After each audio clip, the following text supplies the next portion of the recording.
मैं सत्यनारायण शर्मा साहित्य दृष्टि इस चैनल पर आपका हार्दिक अभिनंदन करता हूँ। मैंने इसके पूर्व गुरु नानक जो निर्गुण पंथ के सशक्त कवि रहे, जिन्होंने अपनी क्रांति दर्शिता से उस सामयिक या तात्कालिक सामाजिक व्यवस्था में जो एक बहुत बड़ा परिवर्तन लाए और आध्यात्मिक भावनाओं की एक ऐसी लहर फैला दी कि पूरा भारतवर्ष अध्यात्म में एक बार डूब गया। इसका मैं बहुत दूर से परिचय दे चुका हूं। मैं आ रहा हूं इस रूप में कि जो नर दुख में दुख नहीं माने। मनुष्य की सर्वप्रथम विशेषता यह है कि आदमी दुख के अंदर डूब जाता है, और जब डूब जाता है दुख के अंदर तो दुख से बाहर निकलना संभव नहीं हो पाता है। जब तक मनुष्य का जीवन है तब तक उसके जीवन में दुख और सुख का आना स्वाभाविक प्रक्रिया है। और इस दुख और सुख को जो व्यक्ति आत्मसात कर लिया है, जो अपने अंदर पचा लिया है, वही महानता के चरम उत्कर्ष तक पहुंचता है, वही समाज को कुछ दे पाता है और इतिहास में अपनी लकीर को खींच करके अपने आप को अमर बना पाता है। जो सामान्य व्यक्ति होता है इससे संभव नहीं है, क्योंकि सामान्य व्यक्ति दुख को दुख रूप में स्वीकार कर लेता है, उस दुख को एक चुनौती के रूप में स्वीकार नहीं करता है। उस दुख में अपने आप को इस प्रकार से दुखी कर लेता है कि आगे बढ़ने का रास्ता स्वयं वह मनुष्य बंद कर लेता है। इसलिए गुरु नानक ने उस मध्ययुगीन समाज में एक सशक्त व्याख्या करके इस बात को स्पष्ट किए कि जो नर दुख में दुख नहीं माने। और फिर अगली पंक्ति है, सुख स्नेह अरु भय नहीं जाके कंचन माटी जाने। वाह, कितनी महत्वपूर्ण बात उन्होंने कही कि सुख स्नेह अरु भय नहीं जाके। जो व्यक्ति दुखी है वह सुख को ढूंढ रहा है, और सुख के अभाव में वह दुखी है। कभी क्या कहता है गुरु नानक, क्या कहते हैं कि जिस व्यक्ति में सुख के प्रति कोई स्नेह नहीं है, कोई आकर्षण नहीं है, और जो अपने आप को पूर्ण रूपेण निर्भीक बना लिया है, अपने को निर्भय बना लिया है, वही व्यक्ति परिस्थिति से लड़ सकता है, वही इस लौकिक दुनिया में आध्यात्मिक सुख को प्राप्त कर सकता है। लेकिन जिस व्यक्ति में इस प्रकार की प्रवृत्ति नहीं है, वह व्यक्ति दुख के अंधकार में भटकता हुआ अपने आप को, अपने अस्तित्व को वह खो देता है। अपने आप को जब हम अपने चुनौती के सामने पेश करते हैं, जब हम अपनी समस्याओं के सामने पेश करते हैं और समस्याओं पर विजय प्राप्त करने का प्रयास करते हैं, तब हम सफल होते हैं। इसलिए गुरु नानक उस मध्ययुगीन समाज में जहां अंधकार फैला हुआ था, जहां आत्मिक धरातल पर व्यक्ति एक ज्ञान की रोशनी प्राप्त करने के लिए भक्ति की एक विमल धारा में अपने आप को डुबोने के लिए भटक रहा था, उस समाज को जगाने का उन्होंने सशक्त प्रयास किया और कहा, जो नर दुख में दुख नहीं माने। और जिस व्यक्ति में सुख के प्रति कोई आकर्षण है ही नहीं, मनुष्य के दुख का एक ही कारण है कि सुख के प्रति उसके अंदर आकर्षण है, वह सुख के पीछे दौड़ रहा है।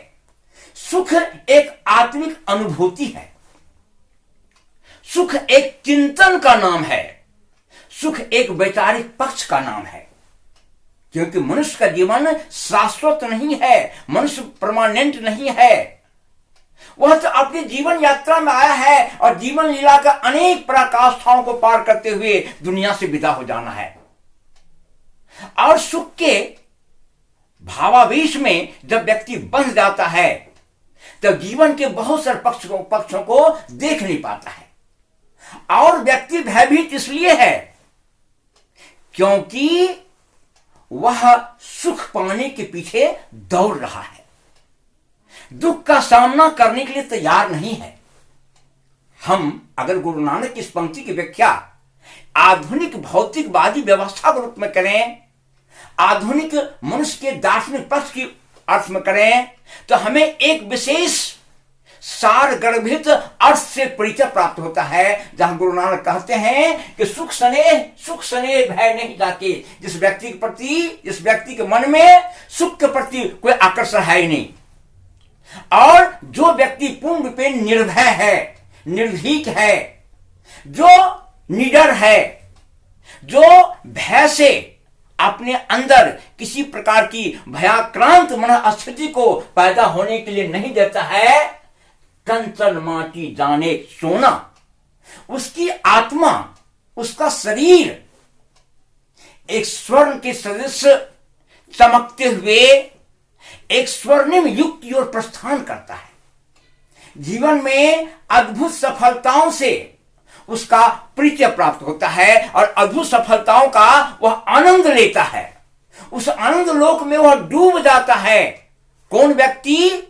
जिसको सुख से किसी प्रकार का आकर्षण नहीं है, जिसका हृदय निर्द्वंद है, निर्विकार है, जिस पर परिस्थिति अपना प्रभाव नहीं डाल पाती है। न ब्रह्मानंद सहोदर, सतचित आनंद का तात्पर्य क्या होता है? सच्चिदानंद कहा जाता है। जो ईश्वर सत्य है, उसमें चेतना है और वह आनंद लोक में सदैव विचरण करते रहते हैं।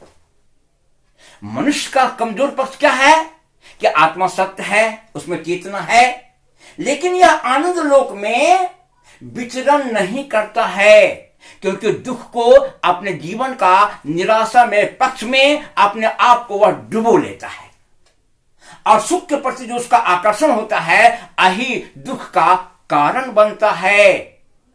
वह सुख प्राप्त करने के चक्रव्यूह में, दुख के चक्रव्यूह में फंस करके वह कैद हो जाता है और अपने शरीर, क्या कवि कहता है, कंचन माटी जाने, यानी जो शरीर है, जो भौतिकता है, उस भौतिकता को एक सोना के समान वह व्याख्यात कर पाता है जब वह सुख के प्रति आकृष्ट नहीं होता है, दुख को दुख के रूप में स्वीकार नहीं करता है, चरे व्यक्ति की भावनाओं से ओतप्रोत होकर के आगे की ओर बढ़ता रहता है। वास्तव में गुरु नानक उस मध्ययुगीन समाज के एक प्रेरणा स्रोत थे।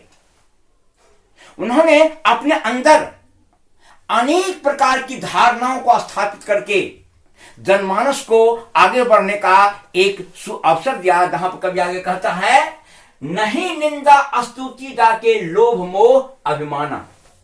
मनुष्य का कमजोर पक्ष क्या है?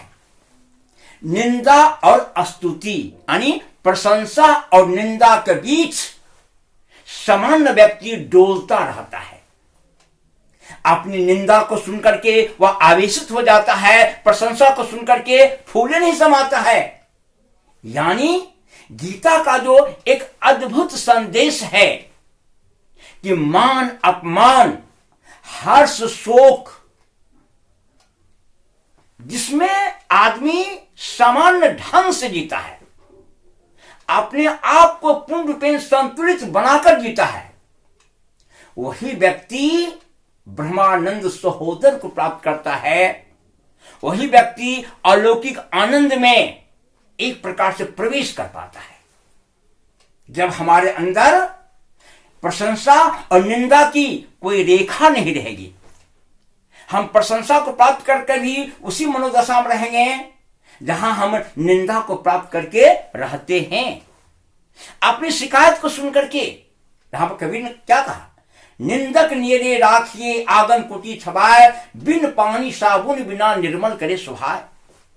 जीवन का वह मध्ययुगीन जो भक्ति कालीन साहित्य है, और मध्ययुगीन भक्ति साहित्य में गुरु नानक एक स्तंभ हैं, जहां पर उस युग से ही उन्होंने मानव जाति के लिए एक नया संदेश प्रवाहित किया।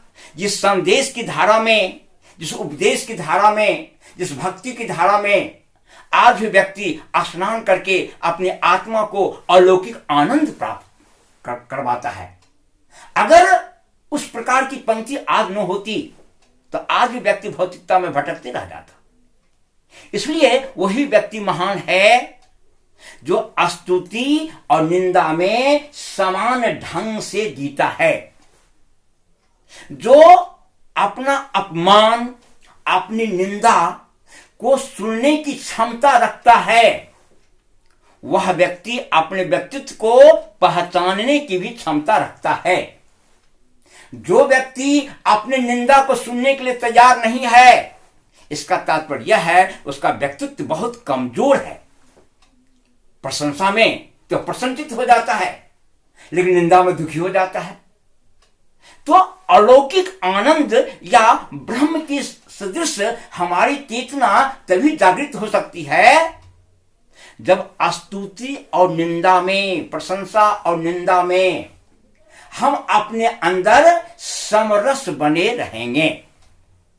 निंदा से हम घबराएंगे नहीं, निंदा से अपनी आत्मा को दुखी नहीं करेंगे, और प्रशंसा से हम अपने अंदर अहंकार को आने नहीं देंगे। मनुष्य का कमजोर पक्ष है कि जब किसी व्यक्ति को मेरी आवश्यकता होती है तो हमारी प्रशंसा में लग जाता है, और कमजोर व्यक्ति प्रशंसा का शिकार हो जाता है।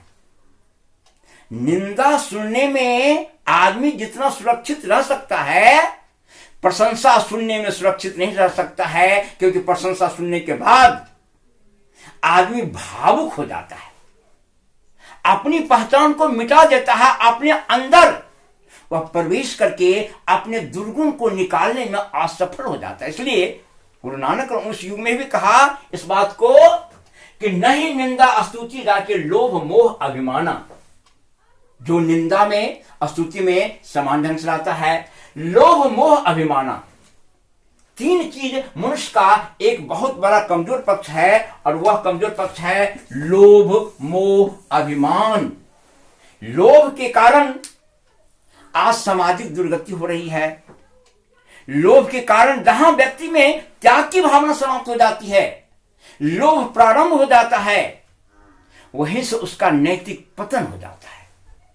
इसलिए प्रत्येक युग में वही व्यक्तित्व स्थापित रहा, अपने आप को स्थापित कर पाया है जिसमें त्याग है, जो अपने मोह पर नियंत्रण प्राप्त किया है, जो निराभिमान होकर जिया है। किसी भक्त को देख लीजिए, किसी भक्त को देख लीजिए जो बहुत बड़े भक्त हुए हैं, उन्हीं के अंदर कहीं भी अभिमान नहीं है कि मैं बहुत बड़ा भक्त हूं।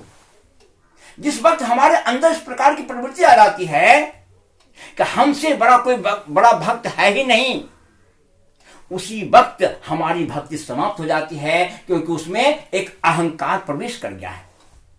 भक्ति का अहंकार प्रवेश कर गया है कि हमसे बड़ा उपासक नहीं, हमसे बड़ा सेवक नहीं, हमसे बड़ा त्यागी नहीं, हमसे बड़ा साधक नहीं। जब आदमी अपने आप को समान स्थिति में रखता है, लोभ मोह अभिमाना, जब व्यक्ति में लोभ नहीं रहता है, मोह नहीं रहता है, वह व्यक्ति किसी का गुलाम नहीं बनता है। हम अपनी आजादी को वहीं से मेरी आजादी समाप्त हो जाती है जहां से हमारा लोभ प्रारंभ होता है, जहां हम कहीं न कहीं मोहित हो जाते हैं, आकर्षण में जहां हम बंधते चले जाते हैं, वहीं से हमारी छटपटाहट शुरू हो जाती है। और लोभ मोह के कारण हम अपने आप को कह सकते हैं अंधकार के उस खोह में प्रवेश करा देते हैं, जिससे बाहर निकलना असंभव हो जाता है। समान व्यक्ति की यही नियति हुआ करती है।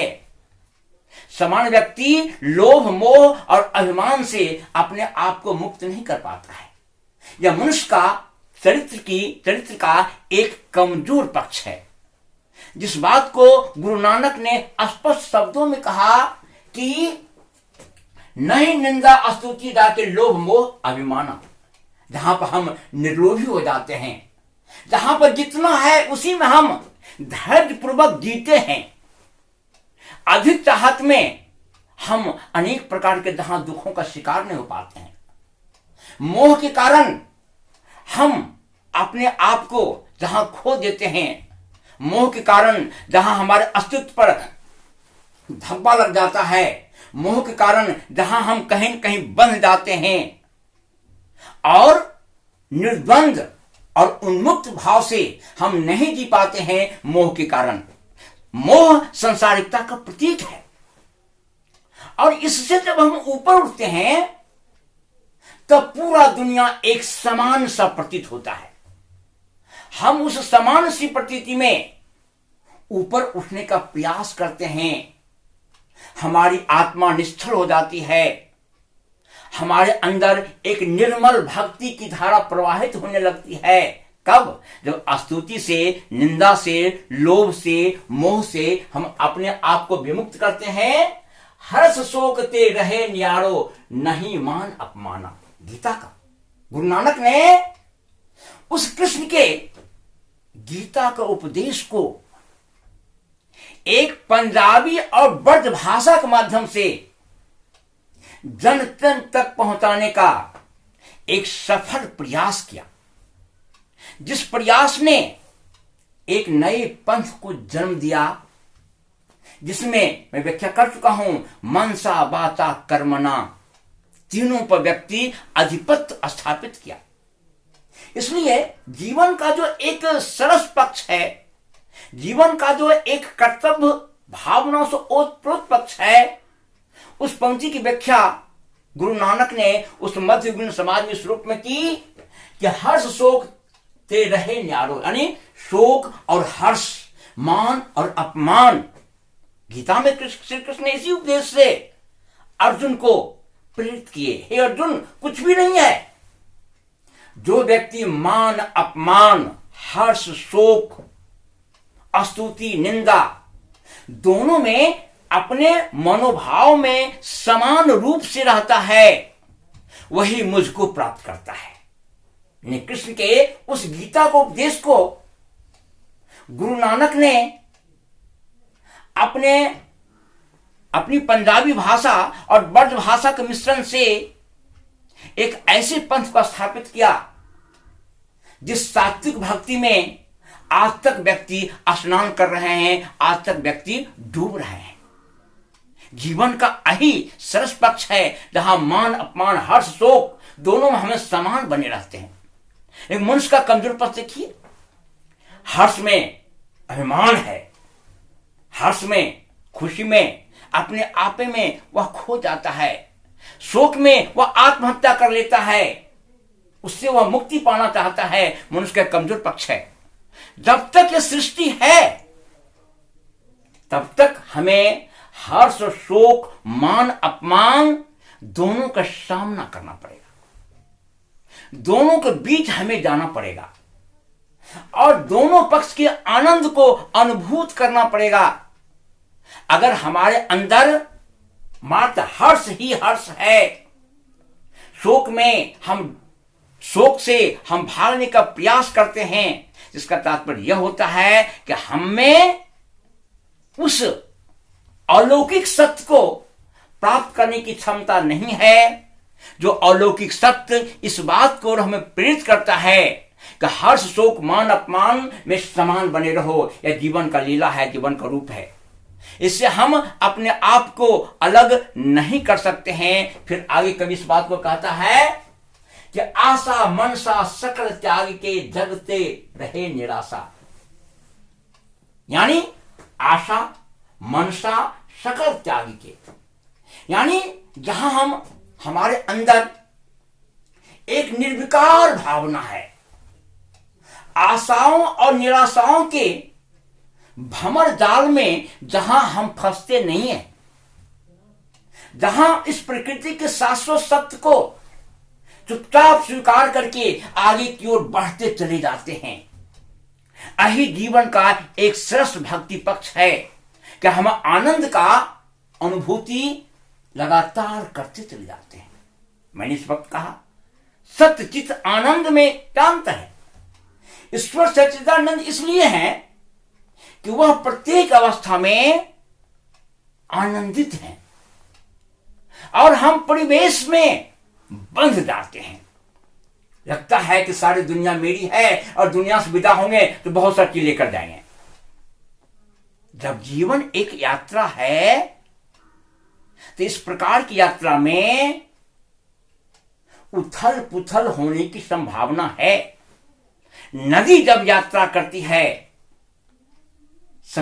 कह सकते हैं कि अपने उद्देश्य को प्राप्त करने के लिए तो अनेक प्रकार की शिलाएं और चट्टानें आती हैं, और सभी को सामना करती हुई नदी अपने आप को समुद्र में मिला देती है।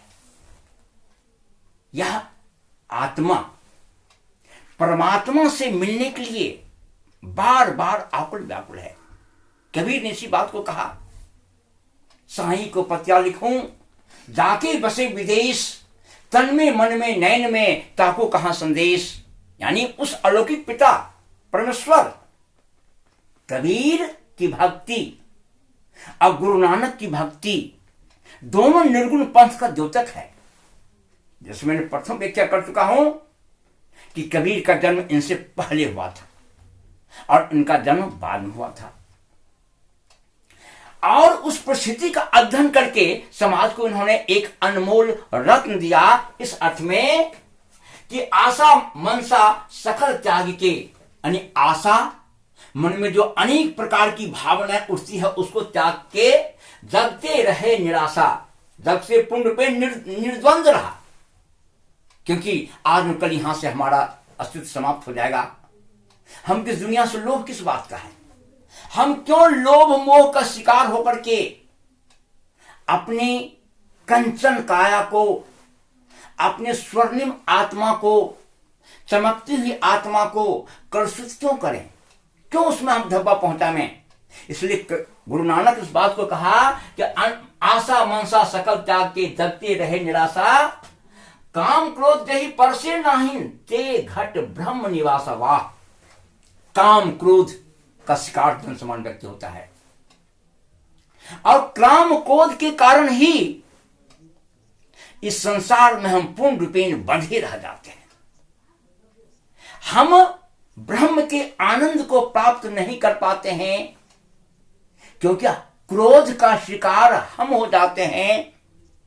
क्रोध पर हमारा नियंत्रण नहीं होता है, क्रोध हमें अपने चपेट में ले आता है, क्रोध को हम जीतते नहीं हैं, काम को हम जीतते नहीं हैं। इसका परिणाम दुख को हम आमंत्रित करते हैं, और दुख को आमंत्रित करके हम उसका शिकार हो जाते हैं। हम उस काम क्रोध में बंद करके जीवन के कह सकते हैं कि एक मूल्यवान पक्ष को खो देते हैं। जीवन का समुचित हम मूल्यांकन नहीं कर पाते हैं। इसलिए गुरु नानक ने कहा कि काम क्रोध जही परसे नाहिन ते ही घट ब्रह्म निवासा। जिस व्यक्ति को काम क्रोध ने स्पर्श नहीं किया, उसी के हृदय में ब्रह्म का निवास होता है। उसी के हृदय में ब्रह्म का निवास होता है। जिस व्यक्ति में यह बातें होती है उसमें ब्रह्म का निवास नहीं होता है। यानी उस समय जो पाखंडवाद था, जो धर्मांधता थी, जो अंधविश्वास था, और अनेक प्रकार की बाह्य आडंबर को स्थापित करके व्यक्ति भक्ति को प्रदर्शित करता था, उस भक्ति को एक निर्मल, एक निश्चल आकार देने का प्रयास अगर किसी ने किया तो वह व्यक्ति थे गुरु नानक, जिन्होंने कहा कि जिस व्यक्ति को काम और क्रोध स्पर्श नहीं कर पाता है, वही व्यक्ति के हृदय में ब्रह्म का निवास होता है। अगर काम क्रोध का शिकार कर रहे हैं तो ब्रह्म की हम कल्पना मत करें, ब्रह्मालोक जाने की कल्पना मत करें, अलौकिक आनंद की अनुभूति की हम कल्पना नहीं करें। और कभी फिर आगे कहता है कि गुरु कृपा देहि नर पे किन्हीं तिन्ह यह जुगति पिछानी। यानी जिस व्यक्ति पर गुरु की कृपा हो जाती है, वही व्यक्ति इस योग साधना को पहचान पाता है, अन्यथा वह व्यक्ति इस योग साधना को पहचान नहीं पाता है। फिर कहता कवि कि नानक लीन भयो गोविंद सो ज्यों पानी संग पानी। गुरु नानक एक ऐसे महान व्यक्ति हुए जो गोविंद के साथ, ईश्वर के साथ पूर्ण पे लीन हो गए। जिस प्रकार पानी में मिलकर पानी बन जाता है, उसी प्रकार इनकी आत्मा परमात्मा में मिलकर के परम अलौकिक तत्व को प्राप्त किया। इसी के साथ समाप्त होता है दूसरा। धन्यवाद।